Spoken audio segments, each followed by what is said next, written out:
Hi, my name is Kim Hayes, and I am teaching a new shading class here at Barbara's Needlepoint. We are meeting on May 20th. It's a Thursday, and we'll be here all day. It's a one-day class, and I'm using a canvas that Ann Hansen painted to teach the class. If you know me, you know I finished strawberries, and Ann made a really big strawberry that really kind of looks more like a cornucopia or a cone of some sort. But she did all kinds of flowers and a very fun leopard background that is perfect for teaching shading. So that's going to be our main vehicle for learning. Those of you who aren't into strawberries, especially a great big one like this, Anne will also paint it for you in a rectangle. So it could be made into a pillow, a block, a tray. So you can learn this shading class using Anne's beautiful canvas, either of those two ways. I really have three goals for stitchers in my class. The first one is to demystify pulling multiple threads to do shading. We'll talk about color families and how to use several color families maybe, and how to go beyond just one light, one medium, and one dark to make whatever it is you're stitching, come to life, look more rounded, just look more real. So that's one of my goals.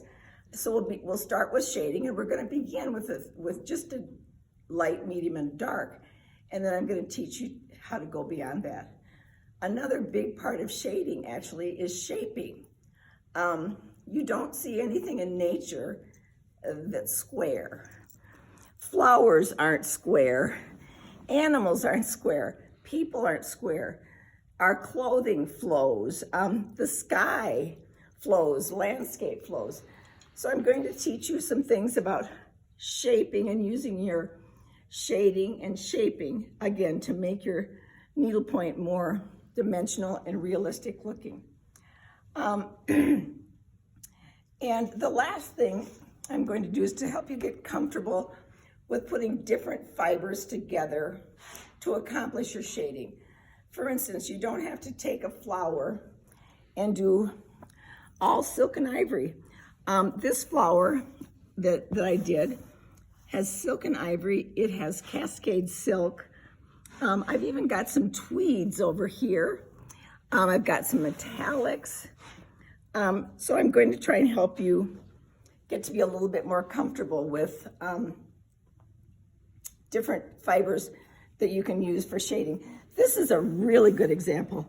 Most of this hair actually is stitched with knitting yarn, and that's how I got so many different colors. And if you look closely at an animal, it's kind of modeled, and there are spots and flecks and shadows.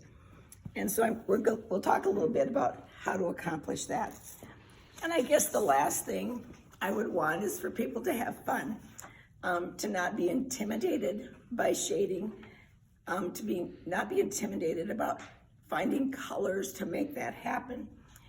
And we certainly don't want to take one of your favorite pastimes, needlepoint, and make it difficult or too challenging to even enjoy. So that's the last thing I want people to know, is that we're going to have fun. I think you'll learn a lot, and I hope you'll be a more independent stitcher when it comes to shading and shaping after you finish the class.